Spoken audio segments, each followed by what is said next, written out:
Gold, trusted gold buyers. మీరు తాకట్టు పెట్టిన బంగారాన్ని విడిపించి ఈ రోజు ఉన్న మార్కెట్ ధరకు కొనబడను.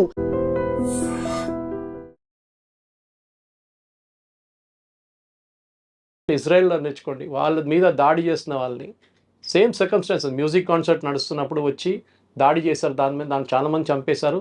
దాని తర్వాత కిబుట్స్కి వెళ్ళి అక్కడ చంపారు. దాని తర్వాత ఉన్న చాలామంది కిడ్నాప్ చేసి తీసుకెళ్లారు. కానీ ఇజ్రాయెల్ ఎట్లా కొట్టారు చూడండి, తిప్పి కొట్టారు.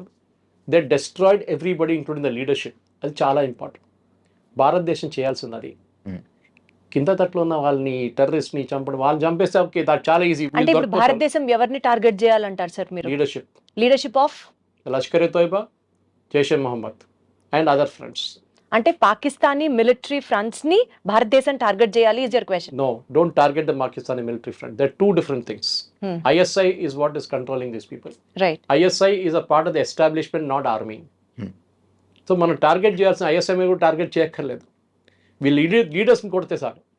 మనం చూస్తున్న పాకిస్తాన్లో మీరు వినుంటారు, లాస్ట్ 1 year అన్నోన్ మెన్ వచ్చి ఎవరినో చంపేశాడు, షాప్లో కొట్టేశాడు, మస్జిద్లో కొట్టేశాడు. అక్కడ the resistant front from Pakistan is trying to establish the same thing kad sir, unknown men, local military people, local terrorists. Exactly. This resistance front అనేది they were banned about 10 years ago also. వీళ్ళు ఇట్లనే ఒక దాడి అప్పుడు చేశారు, మనం మర్చిపోయాం దాన్ని. అదే సార్, పాకిస్తాన్ ఈ రెసిస్టెంట్ ఫ్రంట్ పేరు చెప్పే డైవర్ట్ చేస్తుందా అన్నది నా point. Lashkar e Taiba's subsidiary is this resistance. is correct, the resistant front. So resistance front కొట్టడం కాదు, అక్కడ కూర్చున్న వాళ్ళ టెర్రరిస్ట్ లీడర్స్ని కొట్టాలి మనం. దానికోసం వాళ్ళని దాచిపెట్టారు. ఇప్పుడు దావూద్ ఇబ్రాహిం చేశారు, బాంబేలో చేశారు కదా. ఎక్కడున్నాడు దావూద్? ఇప్పుడు ఉన్నాడు కూడా తెలియదు కదా. పాకిస్తానే వాళ్ళకి హైడింగ్ ప్లేస్ ఇచ్చారు వాళ్ళకి. దుబాయ్కి తిరుగుతుండే అప్పుడు, ఆ టైం కూడా అది కూడా లేదు ఇప్పుడు. సో మనకు ఫిలాసఫీ, మనం ఎట్లా ఉండాలి, సర్వైవల్గా ఉండాలి. ఒక పిల్లిని తీసుకొని మీకు రూమ్లో వేసి పిల్లిని మీరు కొట్టడానికి ట్రై చేయండి, ఎంత చిన్న పిల్లి అయినా కొంచెం మీరు దగ్గర వెళ్ళగానే మళ్ళీ because they have to survive. అది సర్వైవల్ ఇన్స్టింక్ట్ అంటారు మన ఇంగ్లీష్లో. అది భారతదేశంలో సర్వైవల్ ఇన్స్టింక్ట్ లేదు. We taking our democracy for granted. ఇజ్రాయెల్లో చూడండి, every adult male or female has to serve in the army for 3 years minimum. Discipline వచ్చేస్తుంది మీకు. అది కూడా ఒక దాడి జరిగితే ఏం చేయాలని మీకు తెలిసిపోతుంది. కానీ సార్ ఒక చిన్న లాజిక్ ఇక్కడ, India is a populated country of more than 140 crores, 100+ crores, 150 crores దగ్గరగా మనం ఉంటున్న ఈ నేపథ్యంలో భారతదేశంలో మనకి ఇంత జనాభా ఉంచుకొని, ఇంత మ్యాన్ పవర్, ఇంత వార్ఫేర్, ఇంతమందిని ఉంచుకొని we're still going with democracy. Pakistan when compared with Indian population చాలా తక్కువ ఉంటుంది. ఈ నేపథ్యంలో పాకిస్తాన్కి ఏం చూసుకొని ఆ ధైర్యం సార్? ఐఎమ్ టెలింగ్ అగైన్, టెర్రరిజంకి ధైర్యం అక్కర్లేదు. అంటే వెనకాల, పాకిస్తాన్ వెనకాల ఎవరుండి సపోర్ట్ చేస్తున్నారు? The whole world wants to know this. Pakistan it self is doing it. వాళ్ళకి ముందు US సపోర్ట్ ఉండే. 71 వార్లో మీకు గుర్తుంటుంది, ఇందిరాగాంధీ టైంలో when we are fighting the Bangladeshi and east Pakistan that time, US వాళ్ళకి సపోర్ట్ చేశారు. 7th Fleet పంపించారు, including an aircraft carrier to the bay of Bengal.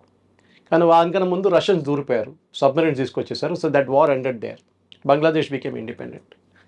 మీరు అడిగిన ప్రశ్నకి పాకిస్తాన్ వెంట ఎవరైనా ఉన్నారంటే లేదు. వాళ్ళ entire philosophy of the 2 nation theory, మొన్న వాళ్ళ ఆర్మీ చీఫ్ ఒక టాక్ ఇచ్చారు, మీరు చూసుంటారు వీడియో. 100% సార్, అది జరిగిన 2 నెలలకే ఇంత పెద్ద దాడి జరిగింది. ఎందుకు? ద 2 nation థియరీ అనేది అంబేద్కర్ గారు చాలా క్లియర్గా చెప్పారు, తప్పెక్కడ జరిగింది అనేది. Why we are facing all this now. In his book, if you go back and read Ambedkar's book, he has said 2 nation theory ఎందుకు పెట్టాం. పాకిస్తాన్ అన్నారు మాకొక, అంటే పాకిస్తాన్ అని కాదు, Muslim said we want a nation, so we gave them a nation. మీరు వెళ్ళండి రా బాబు, అక్కడ ఉండండి అని చెప్పేసి. కానీ వెళ్ళారా? వెళ్ళలేదు. ఇక్కడ ఉండిపోయారు 40% population. Ambedkar said that is the mistake we made. Total transfer of population జరగలేదు. అప్పుడు ఏమైపోయిందంటే కొంతమంది ఇక్కడ ఉండిపోయిన వాళ్ళు now they are grown up in stature and suddenly CA agitation, Waqf bill agitation, ఇట్లాంటి అజిటేషన్ తీసుకొస్తున్నారు. ఎప్పుడైనా హిందువులు రోడ్డు మీద దిగి మీరు ధర్నాలు చూసారా హిందువులు చేయడం? లేదు. గుడి పోయింది, మాది గుడి స్థలం కొట్టేసాడు అని చెప్పేసి చేయరు. డ్రాయింగ్ రూమ్లో కూర్చొని డిబేట్ చేస్తున్నాం, వాడి గురించి వీరి గురించి, మోదీ గారిని తిడతారు, వాడిని తిడతారు, వీడిని తిడతారు. కానీ రోడ్ మీద వెళ్ళి ఒక ధర్నా చేయను రా నాయన అంటే నేను చేయను. వెరాజ్ the Islamic community they will get on to the road. మీరు చూసుంటారు మన ముర్షిదాబాద్లో జరిగిన వైలెన్స్, ఢిల్లీలో జరిగిన జమాయిమా ఇస్లామీ అక్కడ జరిగిన వైలెన్స్, షహీన్ బాగ్లో జరిగిన అలర్ట్లు అలా చూసాం మనం. సో వాళ్ళ ఫిలాసఫీ ఏంటంటే డామినెన్స్. చిన్నగా ఉన్నా కానీ డామినేట్ చేయడానికి ట్రై చేస్తారు వాళ్ళు. సార్ చార్లెస్ ది థియరీ ఒకటి ఉంటుంది, థియరీ ఆఫ్ ఎవల్యూషన్. అందులో ఫిట్టెస్ట్ ఆఫ్ ది సర్వైవల్ మాత్రమే బతుకుతాడు. Lion. ఇప్పుడు ఇండియా అండ్ పాకిస్తాన్ మధ్య చూసుకుంటే మీరు చెప్పిన దాని ప్రకారం Pakistan always has that dominance, Pakistan always has that courage, Islam people always fearful గా ఉంటారు. అంటే ఇంక ఎప్పటికీ వాళ్ళే గెలుస్తూ వెళ్తారా? మనం ఇట్లాగా గివ్ అప్ చేసుకుంటూనే వెళ్ళాలా? వాళ్ళు గెలవలేదు కదా, 71 వారు గెలిచారా? ఏం ప్రయోజనం సార్? 28 మంది మనం కోల్పోయాం కదా ఇవాళ రోజున. That is where I'm coming to. That is exactly the point. Numbers is not important. ఎందుకంటే ఇప్పుడు అంతా జనాభా 140 కోట్లు అంటారు, కానీ పోయిన వాళ్ళ ఫ్యామిలీ వాళ్ళకి ఇంపాక్ట్ ఉంటుంది. ఎంత important sir. Correct. So what you need to do is very simple. మనం ఈ ఇంటర్నేషనల్ వాళ్ళు ఏమంటారో, యుఎస్ ఏమంటారో, యూకే ఏమంటారో, యూరోప్ వాళ్ళు ఏమంటారో, సౌదీ అరేబియాలో ఉన్నప్పుడు చేస్తారు కదా ఇది attack wantedly. JD Vance is in India. Last time Clinton వచ్చినప్పుడు exactly that is my point sir. Clinton వచ్చినప్పుడు అటాక్ జరిగింది, జేడీ వాన్స్ వచ్చినప్పుడు ఇప్పుడు అటాక్ జరిగింది. కరెక్ట్. పబ్లిసిటీ. టెర్రరిస్ట్కి ఏం కావాలి? పబ్లిసిటీ. 26/11 జరిగినప్పుడు మనం లైవ్ టెలికాస్ట్ ఇచ్చాం వాళ్ళకి, Barkha Dutt and company. They want publicity. టెర్రరిస్ట్కి ఏంటంటే ఒక టెర్రర్ అటాక్ జరిగింది అనుకోండి, నిన్న పెహల్గాం జరిగిన అటాక్ అనుకోండి, ఒక్క న్యూస్ లేకుండా మీరు బయట పంపించకపోతే, ఎవరికి తెలియకపోతే ఏం చేస్తారు టెర్రరిస్ట్? అండ్ అది జరిగింది నిన్న అయితే ఈ రోజు వరకు బయటికి రాలేదు. అండ్ అంత ఆ అటాక్ చిన్న అటాక్ లాగా వదిలేశారు. రాను అది చాలా గంటల తర్వాత అది బయటికి రావడం కానీ, unfortunately chief minister of Kashmir issue respond అవ్వలేదు. Chief minister sitting in Delhi. Exactly. అదే మరి ఒక్క నక్సలైట్ ఒక్క టెర్రరిస్ట్ కూడా ఇప్పటిదాకా అరెస్ట్ చేసిన బాపతి కూడా లేదు కదా సార్. అండ్ అదే కాకుండా ఇవాళ పుల్వామాలో జరిగిన అటాక్ మీకు గుర్తుంటుంది. అవును, that was one of the most dastardly attack. కానీ అది సెక్యూరిటీ ఫోర్సెస్ మీద జరిగింది. అవును, దానికి ముందు ఉరీలో జరిగింది, మీకు గుర్తుంటుంది. Correct sir. ఈ 2 అటాక్కి మనం జవాబు ఇచ్చాం, సాలిడ్ జవాబు ఇచ్చాం మనం. That came out in the movies, not in the real life. అవును. ఇప్పుడు నార్మల్ పీపుల్ చనిపోయారు కదా, సివిలియన్స్ చనిపోయారు కదా, దీనికి నార్మల్గా వెళ్ళి వదిలేస్తారు, మళ్ళీ దీనికి అటాక్ ఇచ్చే ఆలోచన మనం ఎప్పుడంటే ఆల్ఫ్రెడ్ హిచ్కాక్ ఎప్పుడు చెప్తుండే, ఒక థియేటర్లో నేను బాంబు పెడతానంటే సస్పెన్స్ కాదు, ఒక థియేటర్లో బాంబు ఉంది ఎప్పుడు వెళ్తుందని చెప్పి సస్పెన్స్. ఈ was master of suspense Alfred Hitchcock. ఇది కూడా అంతే. మనం ఇప్పుడు వెళ్తే నిన్న రాత్రి I put it on my Facebook, there was 2 AWACS going up and down. AWACS అంటే ఇది their early warning system planes. భారతదేశం ఏదైనా ఎయిర్క్రాఫ్ట్ టేక్ ఆఫ్ చేస్తుందా లేదని చూడడానికి. మనం అట్లా కాదు చేసేది. We should hit them when they least expect us to hit them. మనం వాళ్ళు ఎప్పుడు ఆలోచించకూడదు. Exactly. That is what we need to do. మనం Does ఇప్పుడు India extend that కోపంలో వెళ్ళి support కొట్టడం అంటున్నారు? కాదు. ఇప్పుడు మనం రోడ్ మీద చూస్తాం చూడండి, ఇద్దరు కొట్టుకుని ఉంటారు, యాక్సిడెంట్ అయించిందా, ఇద్దరు కొట్టుకుంటారు, ఏం ఫైదా? So we should do our own planning, our own thing, and the entire world will support you, but don't go and bomb Pakistan just like that. మనం బాంబ్ చేయాల్సింది ద ఫిగర్ హెడ్. ఎవరెవరు ఇది figure head ఉన్నారో, హైడ్రా ఇక్కడ ఉందో హైడ్రాని కొట్టాలి. అలా ఆలోచించి ఉండడం వల్లే ఈ అటాక్స్ అన్ని జరుగుతున్నాయి. అది మన ఫిలాసఫీ. అది మనకు మహాత్మా గాంధీ గారు ఎప్పుడో చెప్పారంట, ఒక చంప మీద కొడితే ఇంకో చంప చూపామన్నట. ఇప్పుడు అట్లా కాదు, నా చంప మీద కొడితే 10 సార్లు కొడతాను నేను. ఆ ఫిలాసఫీ ఇప్పుడు ఉంది. ఘర్మే గుస్కే మారేంగే అని మోదీ గారు చెప్పారు. అప్పుడు ఇంకా కొట్టడం ఉందా సార్? చంపేస్తున్నారు కదా. చంపేయడం అంటే ఇట్స్ వెరీ ఈజీ. ఇంత పెద్ద దేశంలో పుల్వామా లాంటి ప్లేస్లో జరిగినప్పుడు మనకు తెలుసు RDX యూజ్ చేశారు. పెహల్గాంలో ఏం చేశారు వాళ్ళు? ఆ area is a very touristy place అని చెప్పచ్చు. మనం 2000-3000 మంది ఉన్నారు. మీరు సెక్యూరిటీ ఫోర్స్ పెట్టినా కానీ వాడు ఒక దూరిపోయి వాడు ఇవన్నీ టెర్రరిస్ట్ వస్తున్నప్పుడు వాడు చనిపోవడానికి రెడీగా వస్తాడు. Is ready to die. Suicide bombers చూసుంటారు మీరు. కసబ్ వాళ్ళని ఇండియాకి పంపించినప్పుడు they were ready to die. వాళ్ళు తెలుసు రిటర్న్ వెళ్ళే రూట్ లేదని చెప్పి వాళ్ళని బ్రెయిన్ వాష్ చేసి, ఇస్లాం థ్రెట్లో ఉంది, వీళ్ళు హిందువులు వచ్చి మొత్తం ఇస్లాంని ధ్వంసం చేస్తున్నారు, నువ్వు చేయాల్సిందే ఇదే పట్టుకో, నీకు ₹1 ఇస్తున్నాను, మీ ఫ్యామిలీని మేము చూసుకుంటా అంటే that fellow will get in to that mood. This is what Israel also faced, suicide bombers. వాళ్ళని తట్టుకోలేము మనం. ఆఫ్ఘనిస్తాన్లో చూసాం మనం. So the problem is to do with the religion. మీరు కాఫీర్లు చెప్పే వాళ్ళు కాఫీర్లు చంపాలని చెప్తున్నారు. మీరు చూసారు, మీరే చెప్పారు ఇప్పుడు. నిజంగా రిలీజియన్ ని ప్రేమించే వాడికి అర్థమైతే చెప్తాం సార్. ఇట్లాంటి మతోన్మాదం చేసే వాళ్ళకి మీ రిలీజియన్ లో ఇది రాసి లేదురా అన్న వాడికి అర్థం కావట్లేదు కదా. 370 తీసినప్పుడు మీకు అందరు గుర్తుంటుంది. 370 తీసినప్పుడు అందరు పండుగ చేసుకున్నారు. 370 తీసేశారు. 370 తీసారు. I was involved with one of the teams working on finding out the bill ఎక్కడ ఉందనేది. 370 కాదు problem. There was a bill called 35A. It was actually an ordinance. Jawaharlal Nehru చేసిన అన్నిటికంటే పెద్ద కుట్ర అది. ఈ 35 ఆర్డినెన్స్ మీకు తెలుసు, రాజేంద్ర ప్రసాద్ గారు సైన్ చేశారు. అడిగారు నెహ్రూ దగ్గర, దీన్ని బిల్గా కన్వర్ట్ చేయాలి, వితిన్ 6 months ల్యాప్స్ అయిపోతుంది ఆర్డినెన్స్. ఆ ల్యాప్స్ అయిన ఆర్డినెన్స్ పెట్టుకొని ఇప్పుడు దాకా మొన్నదాకా నడిపించారు. దాంట్లో one of the most crucial scenes as a lady I'm telling you, ఒక అమ్మాయి, కాశ్మీరీ అమ్మాయి ఒక ఇండియన్ సిటిజన్ని పెళ్లి చేసుకుంటే she will lose all our property, వాళ్ళ ఫాదర్ సైడ్ నుంచి, మదర్ సైడ్ నుంచి. బట్ అదే అమ్మాయి పాకిస్తాన్ నుంచి ఒకటి పెళ్లి చేసుకుంటే she will retain all the property. ఇది 35A ఉన్నది. ఇంకో చాలా ఉన్నాయి దాంట్లో అట్లాంటిది. మీ ప్రాపర్టీ కొనలేరు మీరు అక్కడ. As an Indian you cannot by property. మొన్న కూడా ఈ అటాక్ జరిగిన దానికన్నా ముందు January 9th అనుకుంటాను, దేవద రౌఫ్ అని చెప్పి ఒక మినిస్టర్ ఉన్నారు క్యాబినెట్లో, Omar Abdullah cabinet. He made a statement, ఈ టూరిస్టులు వచ్చి మా కల్చర్ని మొత్తం మార్చేస్తున్నారని. అంటే వాళ్ళకి ఏంటంటే బుర్కా వేసుకొని నడవాలి, అక్కడేమో అమ్మాయిలు పాసిబిలీ షార్ట్స్ వేసుకొని టీషర్ట్స్ వేసుకొని తిరుగుతున్నారేమో లాల్ చౌక్లో అక్కడ ఇక్కడ ఫెయిల్గామ్ లాంటి ప్లేసెస్. వీళ్ళు మార్చేస్తున్నారు, మా కల్చర్ని మార్చేస్తున్నారని చెప్పి. వాళ్ళకి భయం అంటే వాళ్ళ అమ్మాయిలు కూడా దాన్ని రేపు రిప్లికేట్ చేస్తారని భయం వాళ్ళకి. ఇప్పుడు దాకా ఇంట్లో దాచిపెట్టుకున్నారు వాళ్ళు. That statement has lot to do with ఈ టెర్రరిస్ట్ అటాక్ అని. సెకండ్ థింగ్ మీరు మర్చిపోకూడదు, ఇదే లాజిక్ని మనం ఎక్స్టెండ్ చేస్తే మీరు అక్కడ రాషిద్ అలీ ఇంజనీర్ అని ఒక ఎంపీ ఉన్నారు, మీకు గుర్తుంటుంది, బారాముల్లా నుంచి. Is an accused in the terror case and జైల్లో ఉన్నారు. ఇప్పుడు బెయిల్ ఇచ్చారు మొన్న సుప్రీంకోర్టు. ఈ మనిషిని ఎలెక్ట్ చేశారండి, బారాముల్లా సిటిజన్స్ ఎలెక్ట్ చేశారు. అంటే అక్కడ ఉన్న లోకల్స్ కూడా సపోర్ట్ చేస్తున్నారు టెర్రరిజం. అమృత్పాల్ సింగ్ని పంజాబ్లో చేసినట్లనే they knew he's a terrorist, కానీ ఎలెక్ట్ చేశారు అది. సో మీరు టెర్రరిస్ట్ని సపరేట్గా పెట్టలేరు, పాపులేషన్ కూడా ఉంది. ఇప్పుడు లోకల్ సపోర్ట్ లేకుండా ఈ అటాక్ జరగదు. దీనికన్నా ముందు కూడా ఎన్నో అటాక్లు జరిగాయి. ఇండియన్ మిలిటరీ డ్రెస్ వేసుకొని టెర్రరిస్ట్ అటాక్ చేశారంటే అంతకన్నా హాస్యాస్పదంగా ఎక్కడన్నా మా దగ్గర లాల్ బజార్ ఉంది ట్రిమల్గిరి దగ్గర. నేను అల్వాల్ ఉంటాను, నేను ట్రిమల్గిరి దగ్గర లాల్ బజార్ ఉంది. There get everything from a pin to an elephant అంటారు. అది ఆర్మీ ఏరియా, ఎప్పటి నుంచో బ్రిటిష్ టైం నుంచి ఉన్న మార్కెట్ అది. ఆ మార్కెట్లో వెళ్తే మీకు క్యామోఫ్లాజ్ యూనిఫామ్ దొరుకుతుంది.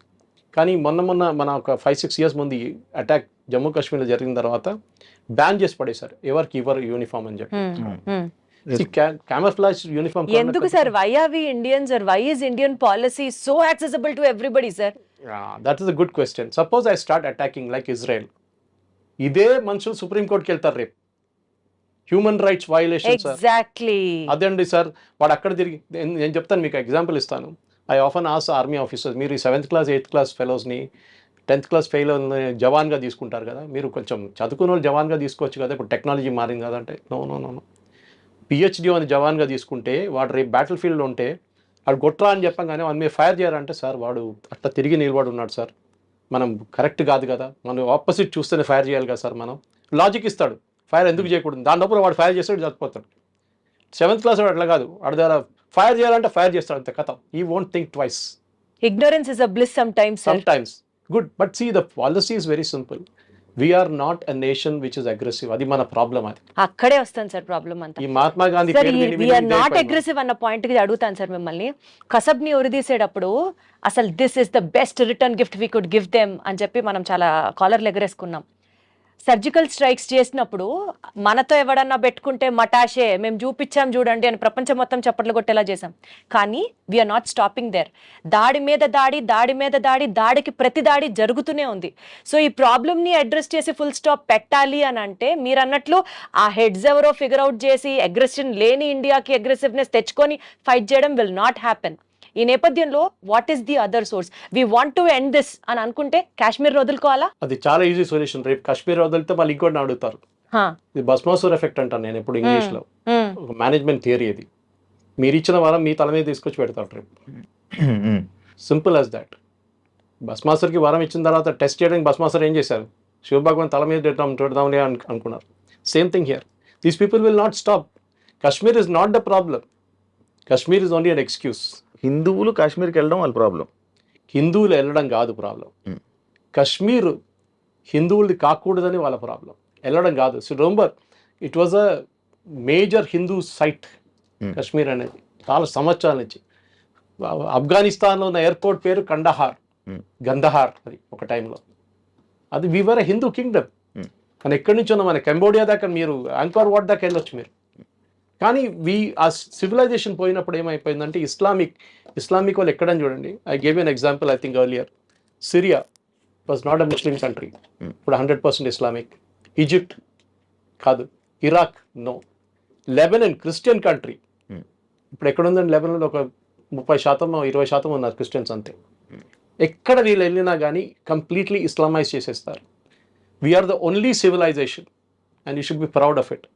మన భారతదేశంలో ఉన్న భారతదేశం అనేది ఇది ద ఓన్లీ సివిలైజేషన్. మన 5,000 కన్నా ఎక్కువ సంవత్సరాలు మనకు కంటిన్యూస్ సీక్వెన్స్ లైనేజ్ ఉంది మనకి. Kashi is the oldest inhabited city in the world. Constantinople ఉండే, చాలా మటుకు మిగతా ప్లేసెస్ ఉండే, కానీ వాళ్ళందరూ దే హ్యాడ్ బ్రోకెన్ సివిలైజేషన్ నడిమి. ఇట్లా మన కంటిన్యూస్గా ఉన్నాం. మనం దానికోసం మనని వీళ్ళు వచ్చి ముందు మొఘల్స్ వచ్చారు, దానికి ముందు అఫ్ఘాన్స్ వచ్చారు, దాని తర్వాత పోర్చుగీస్ వచ్చారు, డచ్ వచ్చారు, ఇంగ్లీష్ వచ్చారు. They all ruled us, but they could not destroy the Hindu civilisation. అదొకటి మనం గుర్తుపెట్టుకోవాలి. హిందూ సివిలైజేషన్ వాళ్ళు, that is where the problem వస్తుంది. మీ అడిగారు ప్రశ్నకి, దీనికి ఎండ్ ఉందా, ఏమైనా ఎండ్ గేమ్ ఉందా అని చెప్పి. ఎండ్ గేమ్ లేదు దీనికి. ఎందుకంటే మీరు ఇజ్రాయెల్ నుంచి నేర్చుకోండి. ఇజ్రాయెల్ హనియాని కొట్టారు, నస్రుల్లాని కొట్టారు, ఎక్కడెక్కడ వాళ్ళ నేతలను వాళ్ళందరినీ కొట్టారు, కానీ ఆగిందండి, కానీ నడుస్తున్నది అప్పుడు. So we have to keep fighting, this no choice. ఇది మన సర్వైవల్ యాజ్ అ నేషన్. మనం అనుకుంటే వాడిని కొట్టేస్తే అయిపోతుంది, వాడు ఫినిష్, లష్కర్ అయిపోయింది, ఇంకోటి చేస్తాడు దాని తర్వాత. అలా అయితే మరి టూరిజం అనుకొని కాశ్మీర్కి వెళ్ళడం ఆపేయాలా? మరి మీరు ఎక్కడికైనా వెళ్ళండి, రేపు కాశ్మీర్కి వెళ్ళాను, ఎక్కడ రాసి. ఇప్పుడు నేను ముందే ప్రోగ్రామ్ స్టార్ట్ అయ్యే ముందు వాళ్ళు మా ఫ్రెండ్ లేలో ఉన్నారు, ఆయనతో మాట్లాడి. నేను కూడా వెళ్ళాను 6 నెలల ముందు. బ్యూటిఫుల్ ప్లేస్, కానీ అంటే ఎవరు రాడు సార్ ఇక్కడికి అంటున్నారు. కానీ ఇందులోనే ఈ టూరిస్టుల్లో ఒక టూరిస్ట్ ఇంటెలిజెన్స్ బ్యూరోకి సంబంధించిన పర్సన్ కూడా ఉండడం జరిగింది. కరెక్ట్, నేవీలో ఒక ఆయన ఉన్నారు. నేవీ ఒక ఆయన సంబంధం, అంటే ఈ డిఫెన్స్ వాళ్ళే వెళ్తున్నారు. అండ్ ఇంటెలిజెన్స్ నుంచి ఏ రిపోర్ట్, అంటే ఎప్పుడైనా ఏదైనా అటాక్స్ జరిగినా కానీ ఏదైనా అయితే ఇంటెలిజెన్స్ రిపోర్టు ద్వారా ఆర్మీకి సమాచారం వెళ్ళింది, వెంటనే ఆర్మీ ఇలా తీసుకున్నారు, వెంటనే జాగ్రత్తలు తీసుకున్నారు అని చెప్తారు కదా. మరి ఇంటెలిజెన్స్ ల్యాబ్స్ సార్ ఇక్కడ ఇంటెలిజెన్స్, ఒకటి హ్యూమన్ ఇంటెలిజెన్స్, ఇంకోటి టెక్నికల్ ఇంటెలిజెన్స్. ఇప్పుడు చాలా మటుకు మన నక్సలైట్స్ని హ్యాండిల్ చేస్తున్నప్పుడు నల్లమల ఒక ఏరియా టైంలో, నల్లమల మీరు ఎంటర్ కాలేరు మీరు. ఇప్పుడు నల్లమల మీరు డ్రైవ్ చేసుకుని శ్రీశైలం దాకా వెళ్ళొచ్చు టెన్షన్ లేకుండా. పాత జనరేషన్ తెలియదు, possible your generation doesn't know that we could not enter Nallamala. Blue tarpaulin వేసుకొని నక్సలైట్స్ అక్కడే ఉంటుండే దాని లోపల. ఎట్లా మొత్తం Chhattisgarh recently you saw that, ఎట్లా తీస్తారు ఛత్తీస్గఢ్, జార్ఖండ్ అంతా డైలీ ₹1 తలకాయ మీద ఉన్న బౌంటీ ఉన్న వాళ్ళు చంపేస్తున్నారు. Human intelligence is very important. దానికోసం ఆర్మీ దగ్గర ఒక బడ్జెట్ ఉంటుంది. ఎప్పుడు ఆర్మీ అని కాదు, ఏ సెక్యూరిటీ ఫోర్స్ దానికి ఆడిట్ ఉండదు. తీసుకురా బాబు 10 కోట్లు అని చెప్పి ఇచ్చేస్తారు. ఆ 10 కోట్లు వీళ్ళు ఇన్ఫార్మర్స్ని పెట్టుకుంటారు, డబ్బులు ఇస్తారు, 25 లక్షలు ఇచ్చి, అరే టెర్రరిస్ట్ వచ్చాడో చెప్పు మాకు అని చెప్పేసి. That is one way of knowing it. Second is technical intelligence. మీరు టెలిఫోన్ ఇంటర్సెప్ట్స్ ఉండొచ్చు, హ్యూమన్ ఇంటర్సెప్ట్స్ ఉండొచ్చు, మీరు అల్ట్రా ఫ్రీక్వెన్సీ పెట్టి ట్రేస్ చేయొచ్చు మనుషుల్ని, ఎస్పెషల్లీ బార్డర్ ఏరియాస్లో. ఈ ప్లేస్లో మీరు చెప్పిన క్వశ్చన్కి నాకు 2-3 ఛానల్స్ వాళ్ళు అడిగారు ఇదే ప్రశ్న. So I'm just repeating it. A intelligence వాడు స్పెసిఫిక్గా చెప్పారు మీకు, జనరల్గా చెప్తారు. వర్షం పడుతుందా రిపోర్ట్ అంటూ మన వెదర్ రిపోర్ట్ పడుతుంది, పడితే లేకుండా పడదు అన్నట్టు. అదే సంగతి ఇది కూడా. అటాక్ జరుగుతుందని కాదు, వేర్ విల్ ఇట్ హ్యాపెన్ అని చెప్పే ఆ ప్రసక్తి మన వాళ్ళ దగ్గర లేరు ఇప్పుడు. Very few. Should we develop on that sir? It's technical intelligence is only way, and human intelligence. ఇప్పుడు ఇజ్రాయలీస్ చూడండి, వాళ్ళు హనియా ఎట్లా దొరికారు వాళ్ళకి, is the most secretive guy. Or Nasrallah ఏ బిల్డింగ్లో కూర్చొని 4 ఫ్లోర్ బేస్మెంట్ కింద ఉన్న మనిషిని కొట్టారు. వాళ్ళు ఎట్లా కొట్టారు? ఎవరో వాళ్ళ గ్రూప్లో ఎవరో ఒకరు ఉన్నారు who passed on the information. ఇది చాలా ఇంపార్టెంట్. ఇది టైం పడుతుంది అండి, అంత ఈజీ కాదు హ్యూమన్ ఇంటెలిజెన్స్ డెవలప్ చేయడానికి. ఎందుకంటే ఒకటి, ఆ ఇస్తున్న ఇంటెలిజెన్స్ కరెక్టో లేదో మనకు తెలియదు. మనం 30 మంది సోల్జర్స్ని పంపిస్తాం, సడన్లీ వాళ్ళ మీద దాడి జరగవచ్చు. సార్ ఒక మోస్ట్ పీక్ టైంలో, టూరిజం పీక్ లో ఉన్న ఒక ప్లేస్ లో, మినీ స్విట్జర్లాండ్ గా పేరొందిన ఆ ప్లేస్ లో అసలు సెక్యూరిటీయే లేకపోవడం ఏంటి సార్? Good question. అండ్ అదే కాకుండా ఇక్కడ డైరెక్ట్ గా వెహికల్స్ ట్రాన్స్పోర్ట్ కూడా కొంచెం ఇది లేదు, గుర్రాల మీద లేకపోతే ఇలా ట్రెక్కింగ్ చేస్తూ ఉండాలి. అంటే అలాంటి ప్లేసుల్లోని ఇప్పుడు నార్మల్గా మనం ఏదైనా ఒక ఫారెస్ట్ ఏరియాలో కానీ అటు సైడ్ ఇప్పుడు మనం ఏదైతే మనం అనుకుంటున్నామో, బట్ గ్రేహౌండ్స్ డిపార్ట్మెంట్ అని చెప్పి మన స్టేట్కి సంబంధించి పెడుతూ ఉంటారు. లైక్ ఇలా రాకూడదు, కొంచెం వాళ్ళందరినీ సెక్యూరిటీగా మన టూరిస్టులకి, మన భక్తులకి, వీళ్ళందరికీ పెడుతూ ఉంటారు. కానీ అలాగే అంత బార్డర్లోనే అది కొంచెం డేంజరస్ ఏరియా, కొంచెం ఇది ఏరియా కదా, మినిమం సెక్యూరిటీ ఉండాలి కదా. అసలు సెక్యూరిటీ లేకపోవడం ఏంటి సార్? మనకు తెలియదు వాట్ హ్యాపెండ్. దట్ ఈస్ మనం వెయిట్ చేద్దాం, ఇంకో వారం వెయిట్ చేద్దాం. వారం కూడా అక్కర్లేదు, 3-4 రోజులు తెలిసిపోతుంది ఏం జరిగింది అనేది. సెక్యూరిటీ వాళ్ళు ఉన్నారా లేకుండా. ఎందుకంటే ఈ ప్లేస్ పెహల్గాం కాదు, ఇది పెహల్గాం నుంచి కొంచెం దూరం ఉంది, 9 కిలోమీటర్ దూరం ఉంది, చనదర్ ఏరియా. బహుశా పెహల్గాంలో ఉండొచ్చు సెక్యూరిటీ ఫోర్సెస్. కానీ ఇదైపోతుందంటే మీరు ఆ ప్లేస్కి వెళ్తే ఈ టూరిస్ట్ వాళ్ళు ఏం చేస్తారంటే, హోటల్ వాళ్ళు ఒక టెంట్ వేసుకొని, నిన్ను కూడా చూసుంటారు, మీరు టెంట్ వేసి 50 చైర్లు వేసేసి వాళ్ళందరినీ కూర్చోబెట్టి వాళ్ళకి మ్యాగీ ఇప్పిస్తారు. అక్కడికి వెళ్తే మీకు మ్యాగీ దొరుకుతుంది, అక్కడ మ్యాగీ టీ ఇచ్చేసి మిమ్మల్ని చూసుకొని మీరు కొంచెం తిరుగుతారు, గేమ్లు ఆడుకుంటారు, అంతే. దాని తర్వాత దిగేసి కిందకి వచ్చేస్తారు. సో పాసిబ్లీ పెహల్గాంలో ఉండేమో సెక్యూరిటీ ఉంటుంది 100%. ఈ స్పాట్లో ఈ మూవింగ్ క్రౌడ్ ఇది. ఈ పొద్దున మీరు వెళ్తే టెంట్ ఉండదు, సాయంత్రం కానీ టెంట్ పడుతుంది అక్కడ. సో అది చేంజ్ ఆఫ్ స్ట్రాటజీ ఉండాలన్నా నెక్స్ట్ టైం నుంచి హోటల్ వాళ్ళని ఇన్ఫార్మ్ చేయమని చెప్పాలన్నా అది కూడా ఉండొచ్చు. మీరు చెప్పిన ప్రశ్నకి హోటల్ వాళ్ళు టిప్ చేసి ఉంటారా that is also another question. ఇట్లాంటి మీరు ఐడి కార్డ్ ఇచ్చినప్పుడు టెర్రరిస్ట్లకి ఇన్ఫర్మేషన్ వెళ్తుంది కానీ ఇంటెలిజెన్స్ డిపార్ట్మెంట్ కి మాత్రం ఇన్ఫర్మేషన్ రాదా that sir? Is what I'm saying. నేను ఇప్పుడు కూడా తెలంగాణ ఆంధ్ర యాంటీ నక్సలైట్స్ కాలనీ మెచ్చుకుంటాను. ఇక్కడ స్పెషల్ బ్రాంచ్ ఇక్కడ దే ద బెస్ట్, డౌట్ లేదు దాంట్లో. మొత్తం నక్సలిజం వైప్అవుట్ చేసేసారు. ఇప్పుడు Chhattisgarh and Jharkhand are doing a very good job. Maharashtra కూడా గద్రిచోలి వైపు. So point is human intelligence అనేది ఒక కోఆర్డినేట్స్తో మ్యాచ్ చేసుకోవాల్సి వస్తుంది. సపోజ్ ఎగ్జాంపుల్ ఇస్తాను, టెర్రరిస్ట్ వస్తున్నాడని మీకు ఒక ఇన్ఫర్మేషన్ వస్తుంది, 5 మంది వస్తున్నారు, వాళ్ళు ఈ ఇంట్లోకి వస్తున్నారంటే how do you match it? మీరు ఒకసారి అక్కడ వెళ్ళినప్పుడు ఎవరు ఉండరు, మీ మీద దాడి చేస్తారు, మీ సోల్జర్స్ చనిపోతారు. అప్పుడే who is responsible? Commanding officer మీద వచ్చి పడుతుంది. నీకేం బుద్ధి లేదా, నువ్వు అట్లా పంపిస్తావు మనుషులని చెప్పి. సో ఇట్ ఈస్, మీరు ఆ పొజిషన్లో ఉన్నప్పుడు మీకు అర్థమవుతుంది. Some time it is a fraction of a second decision making అన్నమాట. ఇంటెలిజెన్స్ వచ్చిందా, ఆన్ ద గ్రౌండ్ ఇంటెలిజెన్స్ వచ్చిందా లేదు. డ్రోన్ ఇప్పుడు మన డ్రోన్ చాలా మటుకు యూజ్ చేస్తాం. నిన్న అటాక్ కూడా తర్వాత డ్రోన్ యూజ్ చేస్తాం రాత్రి అంతా. కానీ వీళ్ళు ఏం చేస్తారు, సివిలియన్ క్లోత్స్లో మారిపోతారు. మీరు గుర్తుపడతారా ఇంకో సివిలియన్కి? ఈయనకి గుర్తుపట్టలేరు. తుపాకీ లేదు, ఏం లేదు చేతులు, ఈజ్ వాకింగ్ అరౌండ్. ఏదో లైన్ ఇవాళ డ్రాయింగ్స్ అని చేశారు, పోర్ట్రేట్ స్కెచ్ అని చేశారని చెప్తున్నారు. కానీ వీళ్ళు దొరుకుతారు, వీళ్ళు చంపేస్తే వీళ్ళు చనిపోతారు, నో ప్రాబ్లం. ఇంకా 10 మంది లేస్తారు ఇట్లా. బుర్హాన్ వానీ కేసు మీకు తెలుసు, కిత్నే బుర్హాన్ గయో కిత్నే బుర్హాన్ ఆయే, అదే జరుగుతుంది కదా. సో ఇది కాన్స్టెంట్ సప్లై ఆఫ్ పీపుల్. గాజాలో మీరు చూశారు ఎంతోమంది టెర్రరిస్ట్ని చంపారు, మళ్ళీ కొత్త వాళ్ళు వస్తున్నారు బయటికి. In that religion is like that. Fanaticism అంటారు దాన్ని ఇంగ్లీష్లో. Correct sir. ఎందుకంటే మిమ్మల్ని బ్రెయిన్ వాష్ చేసేసారు. That your religion is and me religion under threat అండి. మీ రిలీజన్ ఉండకపోతే మీది అది ఉండదు, మీది ఉండదు, హిందువులు వస్తున్నారు చేస్తున్నారు. మనం అది సిఏ అజిటేషన్ టైంలో చూసాం మనం. సిఏ టైంలో ఎంత పెద్ద అజిటేషన్ చేశారు వీళ్ళు. ఏంటి, ఐ మీన్ ఒక మనిషికి సిటిజన్షిప్ ఇవ్వడం అనేది గవర్నమెంట్ ఆఫ్ ఇండియా ప్రోరగేటివ్. ముస్లిమ్స్ని పాకిస్తాన్ పంపిస్తారు, ఎవరన్నారండి? ఈ నెరేటివ్ బిల్డింగ్లోనే బహుశా మీరు చెప్పిన ప్రశ్నకి BJP has lost it or the government has lost it. Narrative బిల్డింగ్లో నేను ఎప్పుడు చెప్తాను, నెరేటివ్ బిల్డ్ చేయడం చాలా ఇంపార్టెంట్. ఇజ్రాయెల్ చూడండి, Israel always loses on narrative. ఒక బాంబ్ వేయంగానే టెర్రరిస్ట్ మీద పడుతుంది కానీ 50 మంది పిల్లలు చనిపోయాయని చెప్పి హమాస్ వాళ్ళు పుకారు లేపుతారు. సింపతి అప్పుడు అక్కడికి వెళ్ళిపోతుంది. ఇలాంటి అటాక్స్ వల్ల లైక్ ది రిలీజియన్ అటాక్స్ అని అనుకోవచ్చు.